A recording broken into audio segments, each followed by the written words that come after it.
Welcome back to the DreamHack HCT Grand Prix live from Tours, France. We are about ready to get round number 8 of the Swiss underway. Bringing you the action will be myself and Falcone on the desk. And up first, we're going to be having Vardu taking on Boarcontrol. And Boarcontrol is a player that, Falc, I know you are very familiar with him and with his Hearthstone history. Yeah, well, Boarcontrol is a player that I've actually cast a couple tournaments with in the past. Obviously, big UK player, many would argue the biggest, most well-known, most successful UK player, and of course plays for Fade to Karma, a team which I have a lot of connections to. I have to admit there may be a little bit of bias in this series. I would love to see Boarcontrol win. We do have a lot of Fade to Karma players actually here today, but Boarcontrol and Fino as well, who was very successful so far in the Swiss today. So Boarcontrol, you say you may be a bit biased. His opponent is Vardu, a name that I, again, much like a lot of the players that we've been seeing on stream, I'm familiar with. I've seen him play before, but it's not a name that really sticks out to me for any particular reason. No, I have to say I am in the completely the same boat there. He's one of those names, and there's many names in Hearthstone at this point. Many popular players, many players where, you know, they do the rounds, they do the performances, they're at all of the events, yeah, but they've not got their big win yet. And again, like this type of event is the perfect opportunity for a player like Vardu to go from being that sort of that present name to actually being the name that we're all watching. Yeah. Absolutely, and this is a 5-2 matchup, so both of these players have won 5 of their rounds and have lost 2, and essentially, to make it into the top 16 cut, you need to have a 7-2 record or better. I believe that's what these players are shooting for. If you end up at 6-3, you still have a shot of getting top 32, which does guarantee you some HCT points, but the money is in the top 16, so for these two players, they are looking to get this win here and to keep that top 16 dream alive. Let's take a look at their picks and bans and exactly what these two players have brought to the table.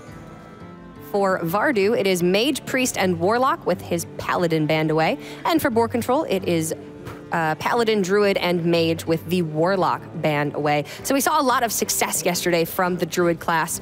Spiteful Druid in particular, though we did see some Whispering Woods token Druid as well. It did not do very well whatsoever. And then Mage is sort of one of those outlier classes that you're not exactly surprised to see it in these lineups, but it's not a first choice pick that I would expect. Yeah, it's actually, there's been a few of these matchups in the last couple of days where, oh look, it's a double mage. It's a double mage matchup. Both players are bringing the tempo mage, and Fino almost got reverse swept by a tempo mage earlier, I think, or yesterday, and then actually played his tempo mage and evened the score. It's a deck that can do some scary things if, you know, if these mana worms are appearing in turn 1 and then Glyph or Frostbolt turn 2, etc.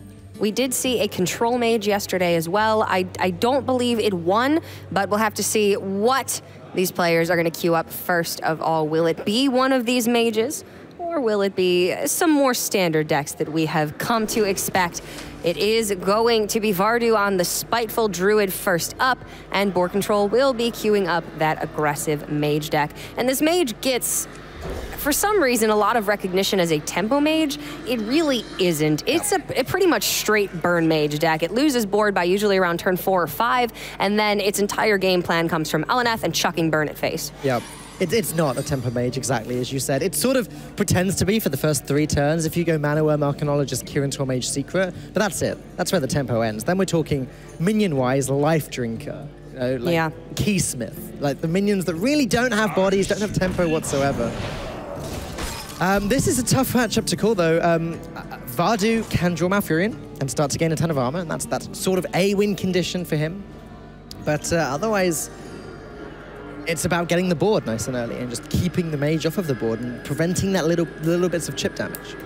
Usually the strategy with this mage deck is to ban away Paladin, because it is usually very weak to board-based Paladin decks, like even Paladin, and then you want to try and counter Warlock. We see that Vardu doesn't have Warlock, but Boarcontrol has banned away his Paladin, I believe. And then I'm starting to wonder why Vardu would bring his own mage and leave up Boarcontrol's Paladin. Is it maybe that Vardu has brought a control mage to the table?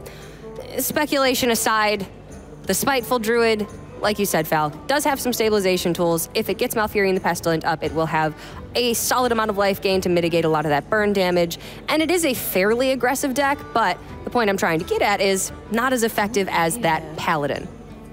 No, exactly. The Paladin is sort of, for a long time actually, it's been renowned as a deck that just beats Tempo Mage, because the Mage never gets a chance really to get on the board, and so never gets these bits of chip damage in. And the Fireballs, the Frostbolts, the Pyroblasts on their own aren't typically enough to actually win the game. Those bits of chip damage are important. This isn't Freeze Mage anymore.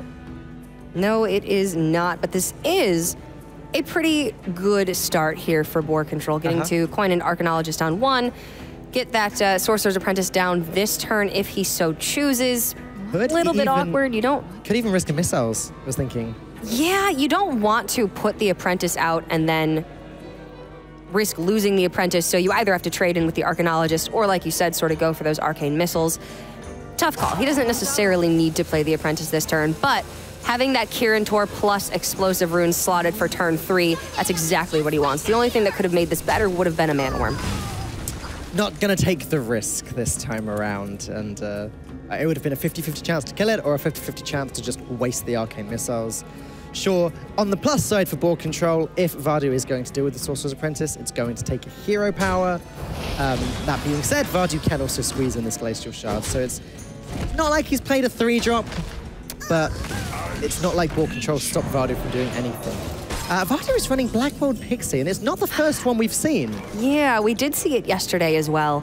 Blackwelled Pixie, when you play it, it refreshes your hero power. So in the late stages of the game, if Vardu has Malfurion the Pestilent active, he can armor, Blackwelled Pixie, armor again. But in this deck, it's also just a 3-mana 3/4. Yeah. Which again, as I think you pointed out yesterday, is sometimes okay. 3-mana 3/4 is not bad stats at all. 3-mana 3/4 used to be considered premium. Spider Tank was the goods. Yeah, well, but back before that, Dark Cultist was the only one from next round. 3-mana 3/4, and then Spider Tank came out, and all of the decks were like, yes, we're running 2 of this in everything. No. It was Shredder that ended up being a 2 of it. Yeah. Then we had Cabal Talon Priest, and now we have Nightmare Amalgam. The 3-mana 3/4s have evolved over time. But the Pixie is a solid stat line that can potentially do something else. So Boarcontrol finally picks up that Mana Worm, and I'm thinking this is probably a Mana Worm Frostbolt. You want this Kirin Tor to hit face, and you want Vardu to have to hero power and kill it, taking 3 damage and spending 2 mana his next turn. Look at that, he's gonna go with the Missiles instead. I was wondering if he'd do the Missiles after the Frostbolt. This is going to end up having the same effect, Missiles before Frostbolt, but the Missiles will go to face. It's kind of still good because it buffs the Mana Worm, and that in itself can be worthwhile. Vardu doesn't have a way of removing it. He hasn't drawn a Silence or anything yet, so that Mana Worm is going to be free to keep dealing damage to the face, and that's not what Vardu wants to happen. I mean, the fact that Boarcontrol is ahead on board going into Vardu's turn 5, if Boarcontrol can maintain this board presence, going into Vardu's turn 6, Vardu will, if he's got it, want to play Spiteful Summoner. But that means that Boarcontrol not only gets an attack in this turn, he gets an attack in the turn that Spiteful Summoner comes down, and then pretty much wins that race every single time. And with this second Fireball pickup, he could just even go full face right now, and I think that's exactly what we're seeing here. Oh yeah, because Vardu's not gaining any life anytime soon. I don't think Vardu has any way out of this. No. Malfurion couldn't come down for an additional turn. There are no life gain methods in this Druid deck other than the natural hero power, and that puts him to 6. Fireball does 6. And that is going to be all she wrote about this game. Boarcontrol taking the first one very swiftly, and this is the scary thing that the aggro mage can do. It can win games by turn 6, and it's one of those decks that it's kind of a weird phrase to say. It's almost a bit of a cliche, but it's a sweeper. It's a deck that can sweep. It absolutely is. It's a deck that I think really has a chance to shine in this format, and I think that's why we're seeing a fair amount of it, all things considered. It's not an obvious choice, and sometimes it really does suffer from poor draws. If you end up with all of your burn in hand against a board-based deck, you just cannot keep up. And there are plenty of decks in the meta right now that have a substantial amount of healing that the mage simply doesn't have the burn to kill through. But if you hit that little pocket of the meta, like Quest Rogue, like Spiteful Druid, occasionally like Warlock, then this mage deck really shines. Well, Vardu's not going to have much choice now but to play his Priest. as it's Priest or Warlock, and Warlock is not a deck you want to queue into this. So we know what the matchup's going to be. If Vardu loses this one, he is in big trouble. I believe I think he has a... Stream Brewer, are you going to say? No, I'm trying to think. I don't think he has a Warlock. Vardu?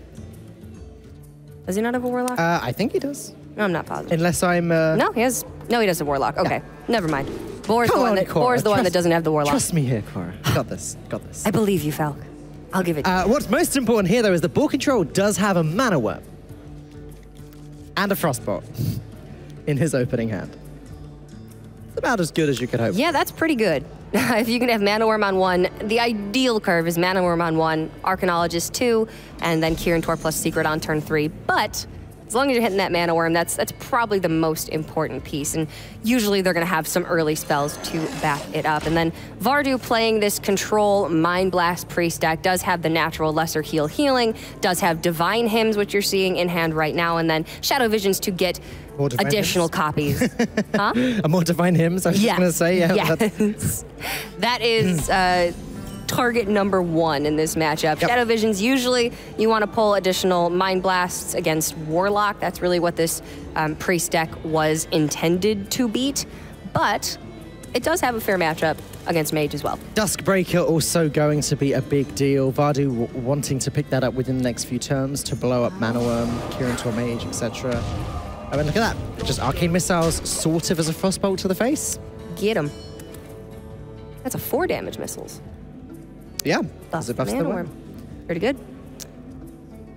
There was a bit of time right at the beginning of the Witchwood release. This deck sort of existed in some fashion. Kobolds and Catacombs meta pre-Witchwood, but obviously it had, Cabal Crystal Runners and cards like that in the deck.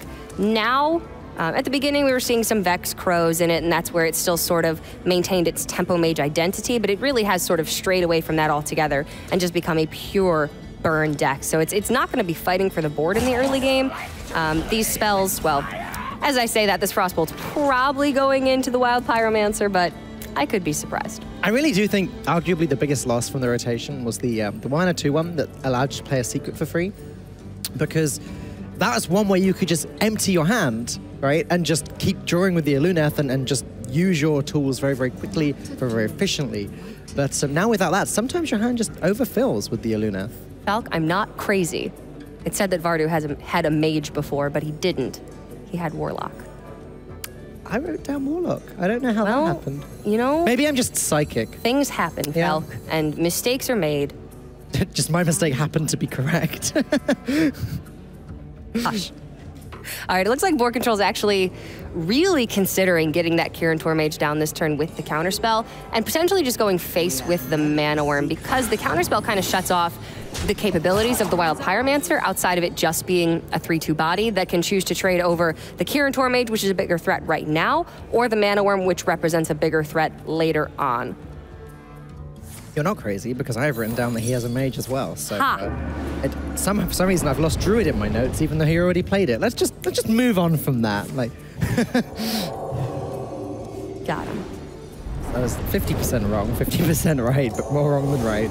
All right, so Boarcontrol playing that counterspell into Vardu's turn 3 with the knowledge that Vardu has the coin in hand. That was a very risky maneuver. He could have just gone with the Frostbolt, Mana Worm to face, and it's very unlikely that Vardu has anything to combat that Mana Worm unless it's Coin Duskbreaker or Coin and some form of silence like that Master spell in hand. But instead, Boarcontrol went for the counterspell, leaving the Kirin Tor Mage and the Mana Worm vulnerable if Vardu has the removal past the coin, which in this case, he did. Yeah, I mean, he's stabilized in a game that was starting to look like he wasn't going to be able to stabilize. And now I'm looking at both of those Holy Fires in Vardu's hand and thinking, that's 10 more healing, whilst also removing whatever Boarcontrol has. Suddenly, things are looking a heck of a lot better for Vardu. I think this one is...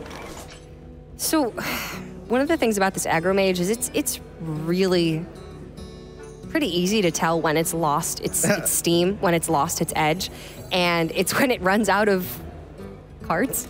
and it's pretty much out of cards right now. Yep. Unless Boarcontrol finds Alaneth within the next turn or two, I think this one is going to be pretty fiercely in favor of Vardu. And even if Board does find Alaneth, Vardu still has 16 life gain in hand with Alexstrasza and the natural hero power every single turn. The problem is Boarcontrol needs the cards, and he also needs to put himself on the board somehow. He actually needs the minion pressure, because again, if he drew every card in his deck right now, that's only so much burn damage. Yeah, minion pressure is just not going to happen. He's not going to be able to stick something. What we can see, at least, with the double Holy Fire in hand, Vardu doesn't have to throw those to face. He's at a safe life total right now. He doesn't need the healing, and he's not going to give up his minion removal in the form of those Holy Fires.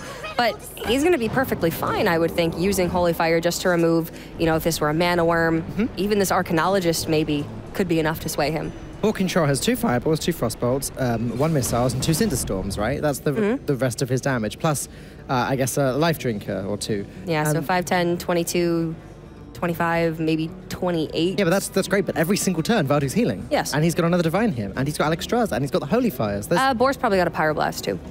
Oh, sorry, did I not say Pyroblast? Yeah, and Pyroblast So as well. maybe 40 damage in the deck, But maximum. At 26 health, that's only using the hero power, like, what, 7 times for Vardu? And then Divine Hymn is another 6. Holy Fire is another 10.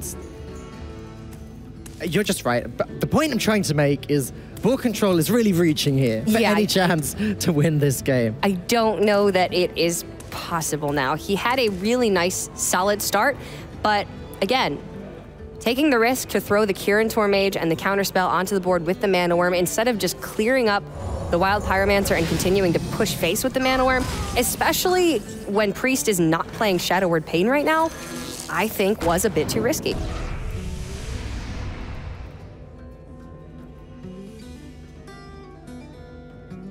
Boarcontrol is just like, yes, I got a minion on the board. Let's do this. Let's do this, Life Drinker. Gonna get him. Like 10 times. Life Drinker's just doing his little Leroy Jenkins impression. So, do you play Hearthstone with headphones on, right? Well, with sound on. And with sound on, yes. You know, like when like a fly or like a mosquito buzzes past your ear and you like flinch?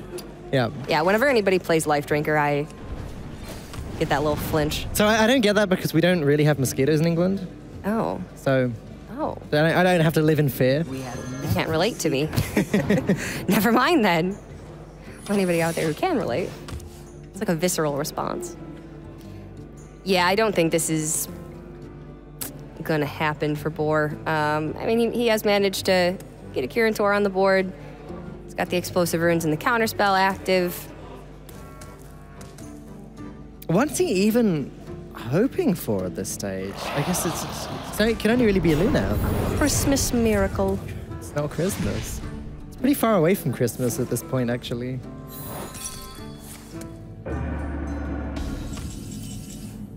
Oh! There it is. Well, Oh, 3 go face. 1, 2. Actually, that's not what he wanted. He wanted to be able to hit the face with the Kirin Mage. That's much nicer.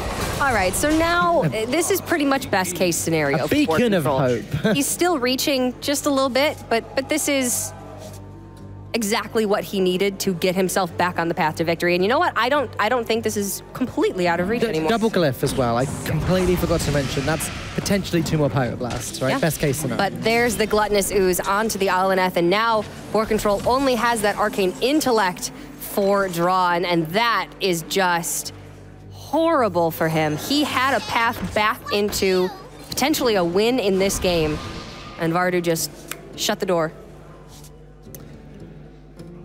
Fireball and Explosive Rune, great cards in this deck, not in this precise situation. And Boarcontrol is really trying, and you know, good, he should be. There's no reason. He's really trying. Well, there's no reason to concede the game before you absolutely 100% sure. And even then, like, you play another turn or two, because you don't want to just give up a game that you could win. But agreed. Even Boarcontrol very, very soon is going to have to come to terms with the fact that this game is over. I don't know that Vardu necessarily has to play Shadow Reaper Endo in this turn, but I think it's pretty good.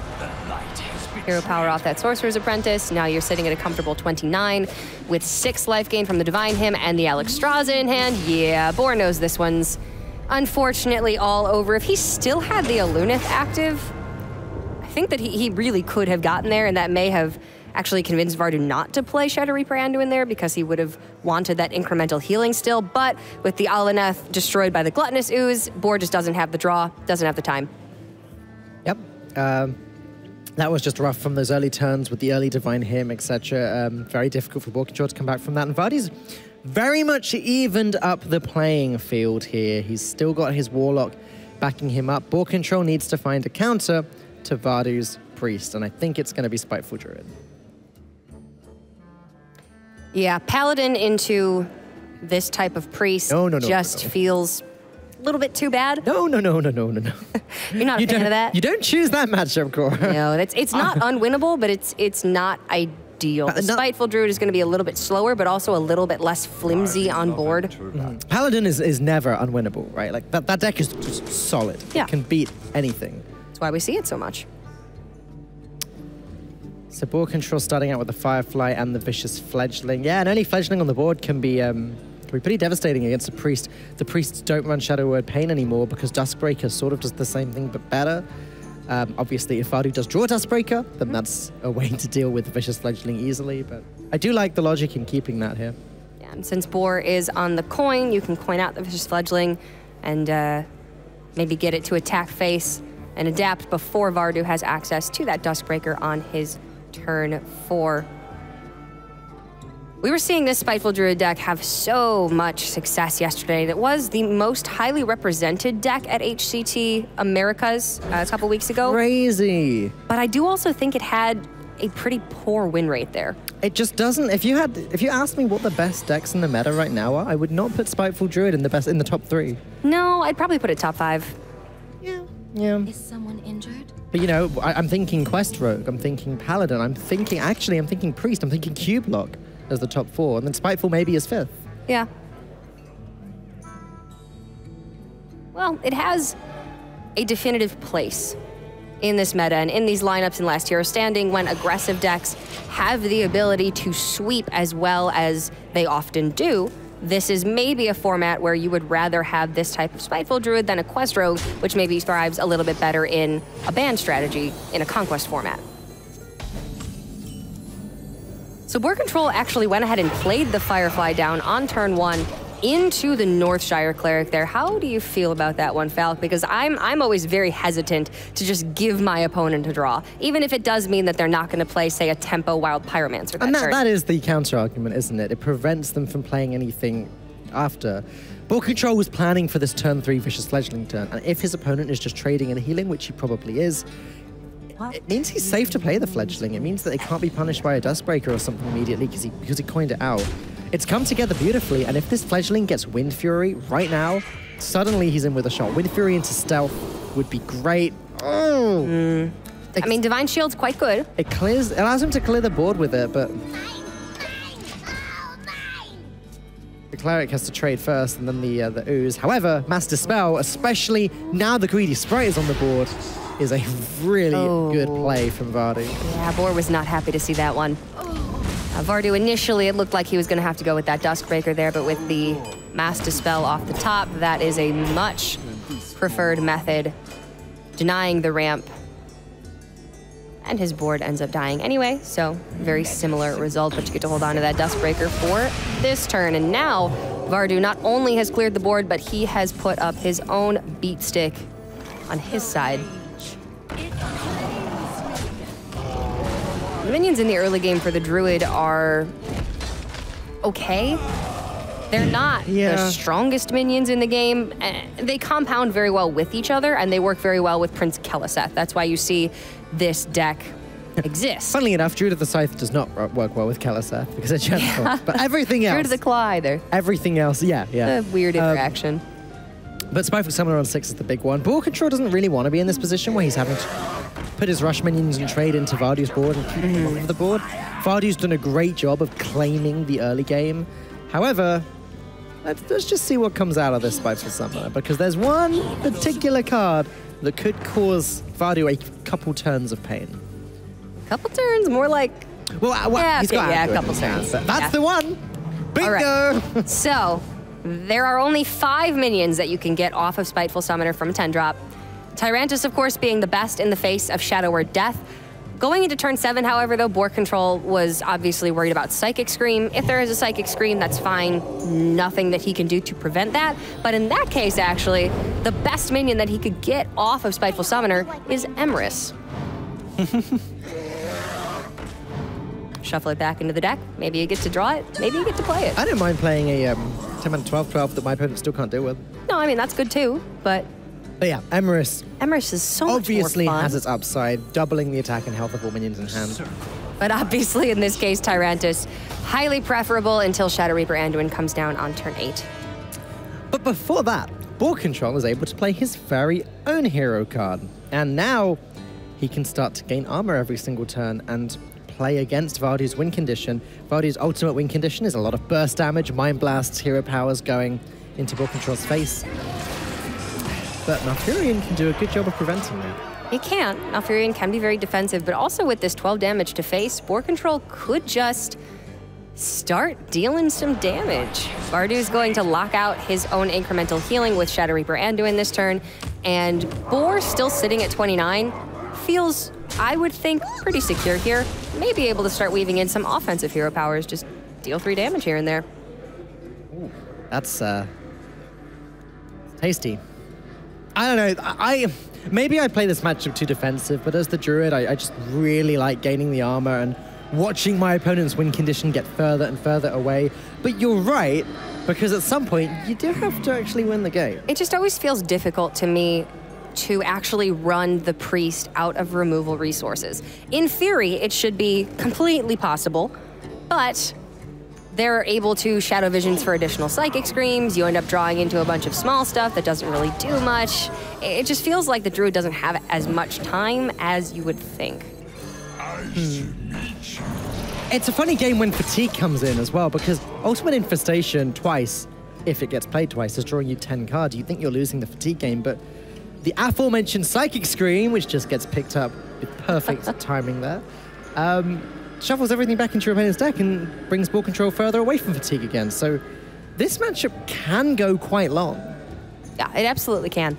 This Priest deck is, again, one of those that can be played very defensively, but also has an incredible amount of aggressive potential. Here, however, Vardu a little bit too low on life to unlock that aggressive potential just yet. And I would think we're going to see a Holy Fire or a Divine Hymn here instead of a Mind Blast, though the ideal plan for this deck is to just grab 4 Mind Blasts and kill your opponent.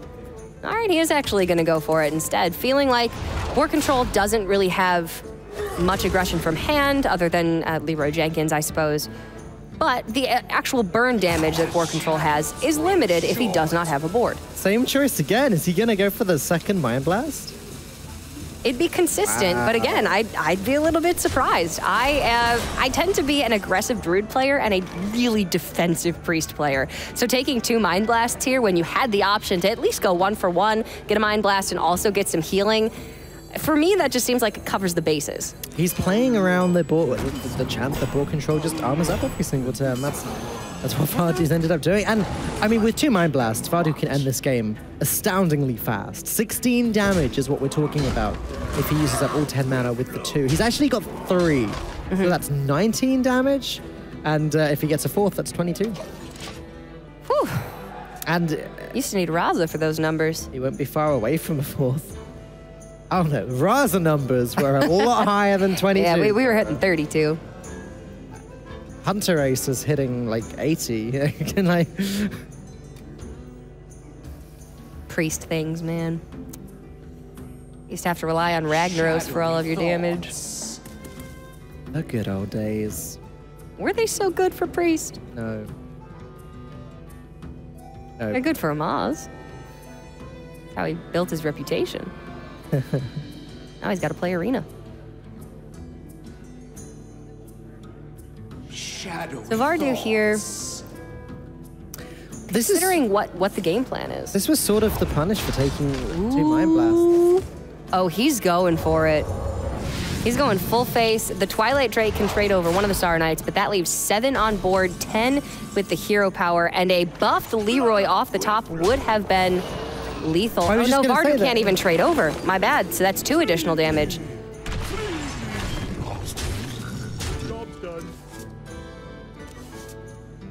I will admit, we don't have the deck lists in front of us. Maybe there's a possibility that Boar isn't running Leroy. Vardu is 2 off lethal. Mind Blast is going to do it, though. Man. 22 damage up from the 19 that was available. 21 health for Boarcontrol. Vardu breathes the biggest sigh of relief, and look at Boarcontrol's face right now. Look at that. He cannot believe what he just lost to. The biggest smile on Vardu's face. I cannot believe it, Cora. I don't think Boarcontrol thought in a million years that both of those Shadow Visions would have resulted in Mind Blasts.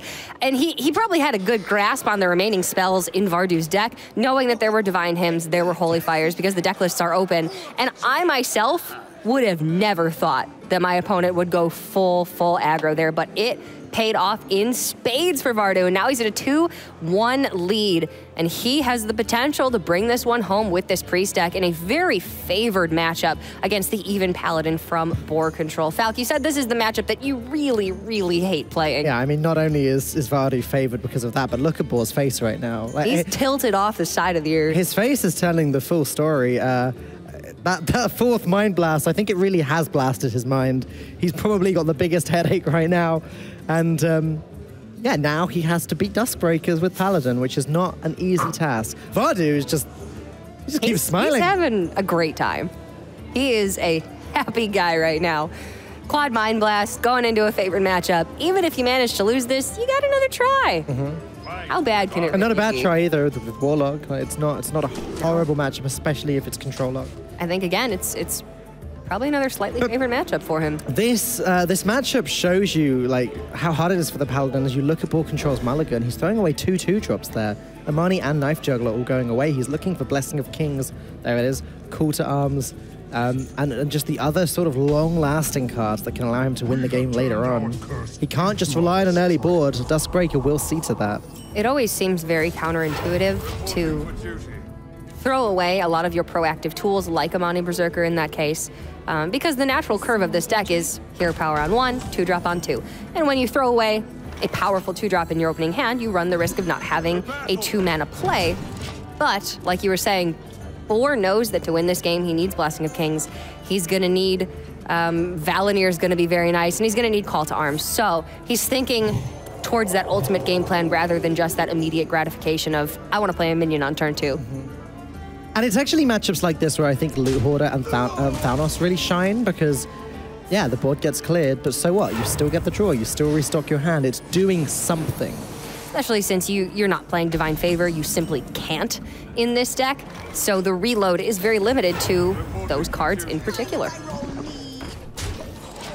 Boarcontrol off to a rather aggressive start. Vardu hitting the power word shield, healing up, trying to stem the blood flow a little bit, but obviously we can see Duskbreaker and multiple Dragon Activators in hand. So whatever Boar plays, except for Blessing of Kings this turn, would get heavily countered by that Duskbreaker, but this Blessing of Kings is very powerful unless there is a silence effect or a shadow or death. It's like I said to you, that's what he was looking for in the Mulligan. It just makes such a big difference being able to stick that into a Duskbreaker turn. But as you said, silence now going to do some pretty serious damage. Oh dear. It's kind of the issue. One of the many issues, I suppose, against this Priest deck is you can choose to play around something, you can't play around everything. And sometimes the Priest just has all of the answers. Reporting for duty. It's time for a little blood. And there's the Duskbreaker, now ready to just clear up everything that remains. Look at Boarcontrol again. It's like, his facial expressions are telling the full story. Honestly, he's a very expressive player. He is. Which is refreshing to see. You don't really love to see it when their expressions are quite so grim. Frankly, it will start to hurt his gameplay at some point. Now, the Boarcontrol streams a lot. Yeah, he does. He isn't always the happiest on his stream either. So it's not like he's not used to these situations. So I expect we will see the best from him fighting the good fight, doing the best he can. But looking at at Vardu's hand right now. Holy Fire, Wild Pyromancer, Powered Shield, even Psychic Scream. These cards are all very strong against what Boarcontrol currently has to offer. Boarcontrol is not a stranger to the stage. He's not a stranger to high-pressure situations. Other than, you know, the Kirin Tor Mage counterspell, knowing that his opponent had a coin in the Mage versus Priest game, other than that, he's had very clean play, and even that could have been considered a calculated risk, I suppose. So I don't think he's going to be a player that really falls prey to massive tilt, but it can happen to anybody. He's getting close. The quality of Avenging Wrath is actually scarily close. It's what the Paladin can do. Like, I've said it a few times in this tournament so far, I'll say it again. It's a good deck at just sort of lowering your health without you realizing it and then surprising you with lethal. It's up to Vardu now to heal himself back up. I expect we'll see Holy Fire this turn, and the Powered Shield is just to draw another card. Anduin may be relevant if Boarcontrol plays some big threats and Vardu can't deal with it, but wow, Valandir pickup. Fantastic pickup.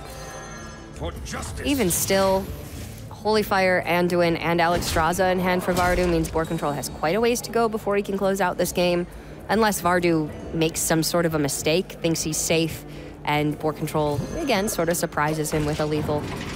Boarcontrol is close, but far away at the same time. Like, oh! Never mind, now he's just far away. Ouch. The Valandir buff is meaningful, though.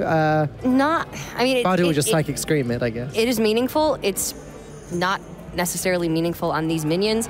And then, yes, because of Psychic Scream, because of Mass Dispel, it's very unlikely that you're going to get access to multiple Valandir in this matchup.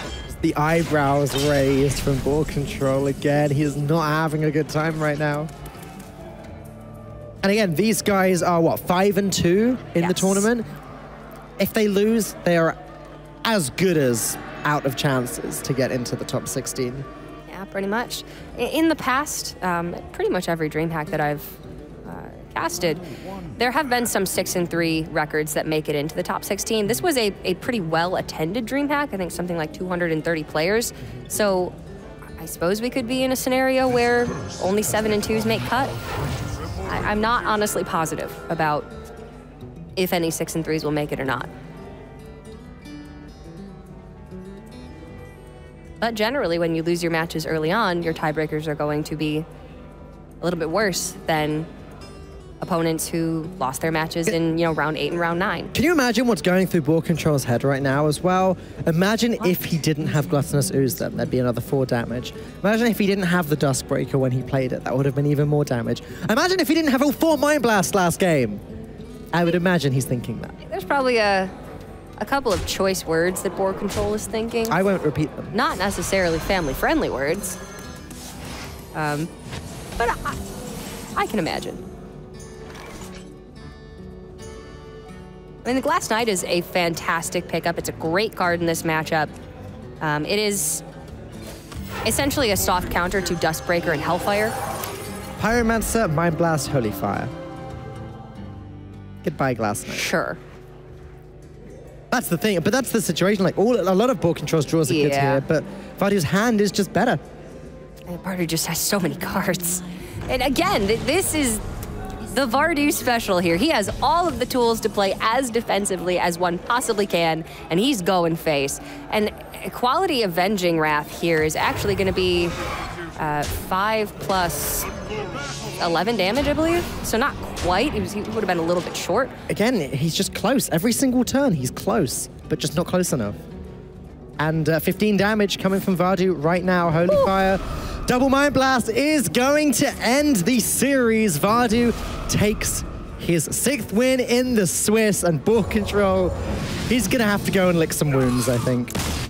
Alrighty then. That was quite a couple of games from the Priest there. Vardu really did play those games in a really intelligent and slightly, well, I guess I want to say unusual, because it's very different from the way that I would approach a lot of those matchups. In general, as a control priest, you have the ability to play very defensively. It's a very flexible deck that can go aggressive in matchups where it has the time, but against aggressive decks can also, you know, just stockpile some healing, grind it out, take it until they have no more resources. But Vardu did not play that way at all. That was a hard series to watch in a couple ways because, again, it's like you said, it's great when we see a player's emotions, but when it's in such a negative way as that, when it's in response to 4 Mind Blasts, when it's in response to Duskbreaker on 4, or Gluttonous Ooze to kill the top deck to get rid of the Valinar, it's just a little bit tricky to watch. However, as you said, Vardu played really well, still a well-deserved win, and I'm looking forward to seeing what he does in the rest of this tournament. Yes, unfortunate for Boarcontrol. That was his 3rd loss in this tournament, so it's very unlikely that he will be able to make the cut for top 16, but he can still hold on to hope of getting some HCT points by making the top 32. And for Vardu, his top 16 dream is still alive. We, of course, have one more round of Swiss after this before we determine that top 16 cut. But before we get into round number 9, we have one more match for y'all from round number 8, featuring everybody's favorite Team USA anchor, Just Sayin'. So we're going to be right back with that match coming right up.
Swiss round number 8 is coming to a close, but before we move into round number 9, we are going to jump into the middle of the match between Blizes and Just Saiyan. Saiyan is a member of Team Tempo Storm, one of those players who for a very long time has been very well respected by so many members of the community as a practice partner for many, but was sort of under the radar when it came to community perception, I would think. But now he's sort of had his chance to spread his wings a little bit and prove that he is a very, very talented Hearthstone player. Saiyan is everywhere as well. He's made the rounds in the tour stops around Europe, USA, Asia. He's everywhere, and well-deserved anchor for Team USA in the Hearthstone Global Games. Absolutely, and even in the midst of that, he's managed to find time. He casted a couple of the PAX Geico Hearthstone events. He did, didn't he? With myself, actually. So this guy, I don't know how he manages to do it all, but somehow he does. And his opponent, Blizes, is a player that I have never heard of. But this is a great performance so far in a DreamHack HCT Grand Prix, and exactly the type of situation that will allow us to hear about him and hear about him a lot more. All right, let's look at these picks and bans. I believe Saiyan is down currently. Blizes is up 1-0. Oh. So Blizes with Rogue, Paladin, Warlock, Mage banned away. Saiyan down 2-0, it looks like. No. Graphic is incorrect. Apologies for that. Saiyan is down 1-0. So he has the Rogue, the Warlock, and I believe his Priest was the deck that he lost with. Okay. So his Paladin has been banned away, and his Priest is now removed from contention. So Saiyan will have to win the next 3 games with the Rogue and with the Warlock. Okay, so a Control Lock, Rogue. Sure. Okay, this is it's difficult to sort of talk about this a lot when we've missed some of the series going into it. Yes, I don't know what Blizes is continuing on with in this next matchup. And that's where it gets a little bit confusing. Mage banned by Blizes doesn't surprise me in the slightest, given he's running Warlock and Rogue. Ah, there we go. The Warlock is nice and green again. But we've seen a lot of Warlock mirrors, I think, in this tournament so far. I would definitely expect to see another one of those coming up in the immediate future. Saiyan does not want to go up against Blizes Paladin with his Rogue, assuming that is a Quest Rogue. That's going to be one of the worst matches for Quest Rogue. You do not ever want to willingly queue into that. It's not unwinnable, but it's very, very difficult. So let's go ahead and jump into game number 2 and find out what we're working with here. Blizes won game number 1, okay, with his own Quest Rogue. So Saiyan is going to queue up the mirror here. Totally understandable. I am always very uncomfortable when it comes to Warlock against Rogue, especially if it's a Control Warlock that Saiyan brought instead of Cube. That is a very difficult matchup to win. So instead, he's going to go for the mirror. Yeah, okay, so Blizes just beat Saiyan's Priest with his Rogue. That makes a lot of sense. Yeah, and the counter queue makes sense too. It's oh, this is going to be a tough matchup, though. I always find the mirror so fascinating, both to play and to cast. And something that's worth pointing out straight away, Igneous Elemental in Blizes' hand. 2 Igneous Elementals. That's a card that I believe has fallen pretty significantly out of favor. Yeah, it's definitely phased out pretty much completely, although I guess there are still some players who like to run it and like to sort of go all in on completing their quest with Flame Elementals. Although with the introduction of Sonya Shadow Dancer into the deck, it's much easier than it used to be to complete your quest via cheap charge minions. So the Stone Tusk Boar and the Southsea Deckhand. But Blizes just has a bit of a more firm completion strategy with those Igneous Elementals. I do wonder, though, what is he not running then? Well, aside from that, another issue is in the mirror, how does he actually get them killed off? But that's a great question. He's not going to complete the quest by shadow stepping Igneous Elementals. So Saiyan will simply not kill them. And that's an issue in of itself. As far as what is he not running, I would imagine Wax Elemental is one of the cuts for Igneous. I think Valera is another one. Okay. Back when this expansion first came out, there were 2 sort of separate lists. There was the Firefly Igneous list, and then there was the Wax Elemental Valera list. And although they sort of combined, some people run Fireflies with Valera and Wax Elemental, I'd be very surprised to see both Igneous and those cards. It's too much value. You don't need Igneous and Valera. Now, once you get into the end game, the Rogue usually has that locked up with just Valera the Hollow. And we can see Saiyan has Valera in hand, likely no Igneous Elementals in the deck. I would say his is the more standard Wax Elemental variation on the deck. But already with 2 Boars in hand and a Shadow Step, Saiyan is closing in on being able to complete that quest. He's got a little bit of time because, again, as long as he doesn't kill this Igneous Elemental, Blizes is not going to go in on Shadow Stepping duplicates of Igneous Elemental because that is far too expensive, and that is not the plan here. Having drawn a Firefly as well, though, Blizes, he's remarkably close to completing this quest. But like you said, they're not going to die. I mean, Saiyan has prep Shadow Step.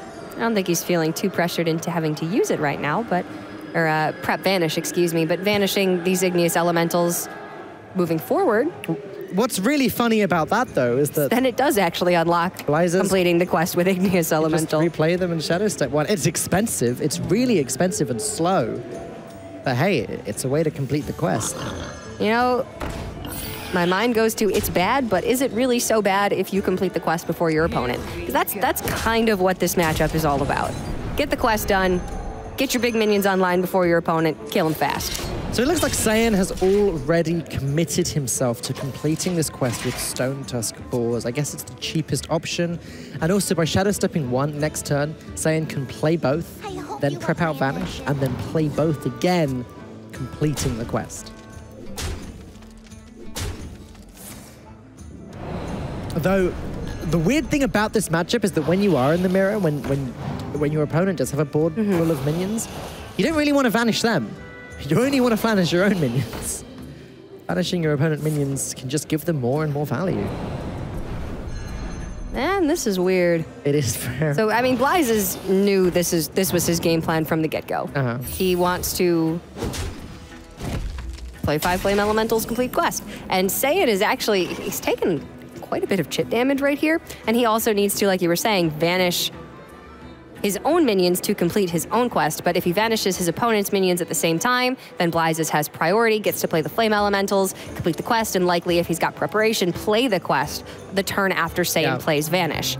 The issue for Saiyan now is if he does play both Boars and then Vanish and then play the Boars again, if Blizes has preparation in his hand, he can play Flame, 5/5 Flame, prep, quest, activate. Exactly. So if just Saiyan knew there was no prep there, I think he'd go for it. But he doesn't know that. He has no way of knowing that. He knows there's 1 Flame Elemental in hand for Blizes and 2 cards that he has pretty much no read on. But I think that Saiyan can't afford to win, or can't afford to wait if he wants to win. So he's just gonna go for it here and hope that Blizes doesn't have the preparation to be able to play the quest next turn. At least with a board.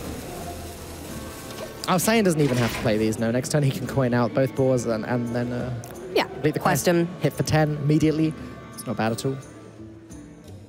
His follow-up isn't so great after that, but right now he's more concerned with what exactly Blizes is going to do this turn. All right, now that has to be quest complete. Yes. I can't see the number, but there's no way that is not it done. So now it gets weird for Saiyan because he has to work out whether he's going face with this 10 damage or whether he actually has to start clearing stuff. This he definitely doesn't look good for Saiyan. He definitely puts the dagger into the Novice Engineer. But then what? If he clears 2 minions, the other 2 minions remaining can just clear Saiyan's boar, and Blizes stays ahead on the board. The fact that Saiyan has to use all of his mana to play the quest now is a bit of a problem. It would be great if he could fit in Glacial Shard this turn, but he can't. Saiyan gets the quest online first, but Blizes still manages to maintain that initiative because he's putting the quest up immediately after Saiyan, and he has more minions to attack with right off the bat. Plus, he gets to put down a couple more minions alongside it as well. And this, actually, with the quest this turn, Blizes has 15, 16 damage. If he had another 1-mana charge minion in hand, it would just be lethal. Not quite a charge minion. That's a rush minion, but still does some pretty good work there. Charge, sort of? Yeah, that's didn't have, you know, pretty much what rush is, Cora, yeah. It didn't ring the bell quite like rush. is a man from Gilneas. So Saiyan just needs to prevent the lethal here from Blizes. It's going to go up to 15. Blizes has Boar plus Brewmaster, that's 10. With Plus the Zola, that's lethal, right? You got to kill the Boar to get... Oh, no, it's Zola. I was thinking it's Sonya. No, that's 15. Yeah, it's lethal. It was like 3-mana legendary minion. Just about. Totally It's Sonya. exact damage that he needs for lethal. That is as well. lethal. Blizes takes his second win in a row with the quest row. Saiyan now just has the Warlock. That is not a good position to be in. No. Let's hope for his sake that it's a Cube Warlock, because Control Warlock against Quest Rogue is just one of those matches that feels pretty dang hopeless from the turn that they get that quest online. And Saiyan going down 0-2, he's in a bad position. There's no two ways about it. And again, it's the issue with the mirror that I was talking about earlier, where you don't want to play the Vanish because you give your opponent so much value and you speed up their quest completion as well. And although Saiyan did speed up his own quest completion, he accelerated Blizes' quest to the limit. He just didn't really have a choice, though. I mean, he was taking something like 10 damage every turn from the amount of small, bad minions on board that, you know, it just adds up. And it illustrated the strength of Firefly. Yeah. Because Quest Rogue cannot deal with 1-2s with a dagger. Igneous Elemental in the mirror, you would think that it's not all that great, but there it proved to be quite useful for Blizes. So Saiyan has a mountain to climb if he wants to win this series. And Ironbeak Owl, Defile Hellfire, could be Q-Block, could be Control Warlock. The big differences between the two decks nowadays is honestly just the existence of Doomguard. You want the Doomguards because you want to kill your opponent before they kill you. Yeah, sometimes the Warlocks are running the Prince Valanar? Valanash? Valinar. Valanar. Are they really? Yeah, as a pseudo-faceless for an extra Doomguard. Oh, so, no. Taldaram. Taldaram! I got the wrong priest there. At least I didn't say Kellister. Prince Taldaram. Taldaram. There we go. I was like, what? Right. Sometimes I guess they don't have to play Shroom Brewer, so like they can play Sometimes Valinar. they're running that, and then they therefore can't play Hellfire. The owl means that they're not running Prince Taldaram. So yes. That could be a hint. That being said, we're seeing Umbra, we're seeing a Cube, and we're seeing, most notably, the Skull. This deck is going to have Doomguards in it. Absolutely. This is going to be a Cube block from Just Saiyan. Essentially, you got to get those Doomguards out ASAP. And kill Blizes before, not necessarily before he gets the quest active, but if not before, then very shortly after. And we saw Blizes with a pretty quick quest completion in the last game. Granted, it was aided a bit by Saiyan's need to vanish on what I believe was turn 4. So this time around, Blizes could have a bit slower go of things.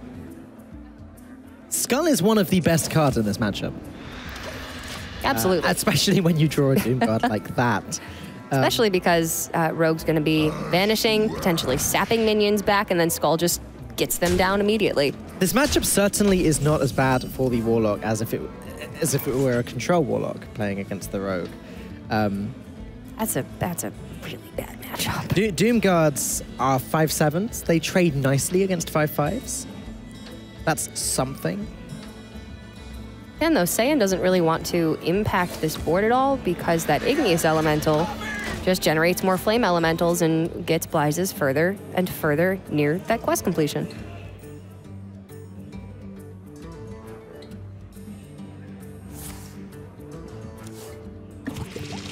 Oof, double Novice Engineer. Good refill. On the slow side, but yeah, exactly.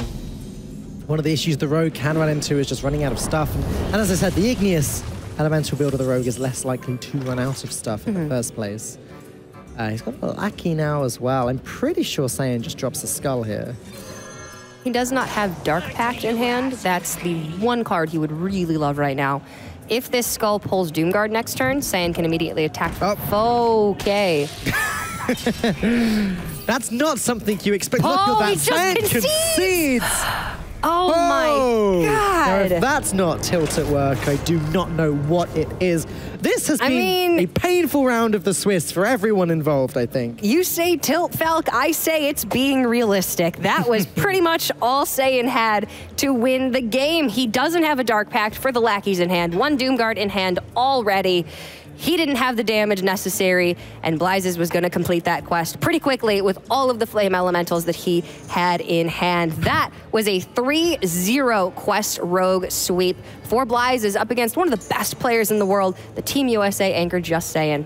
That was a pretty heartbreaking match for Saiyan, I'm sure.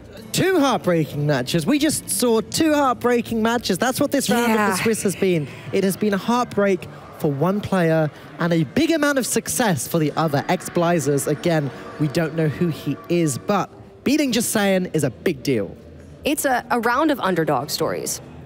And I really enjoy an underdog. I tend to root for the underdogs. But you do in Hearthstone have those fan favorites. You have the players that time and time again, they're the titans of Hearthstone and you want to see them succeed. And this was just not the round for that. So to wrap that one up, Boarcontrol and Saiyan dropping their matches, Blizes and Vardu coming out on top, continuing their top 16 run dreams. That is going to be it for round number 8 of the Swiss. We do have one more round coming your way before we determine who our top 16 for DreamHack HCT Grand Prix at Tours will be. So stick around, guys. Our final Swiss round is coming right up.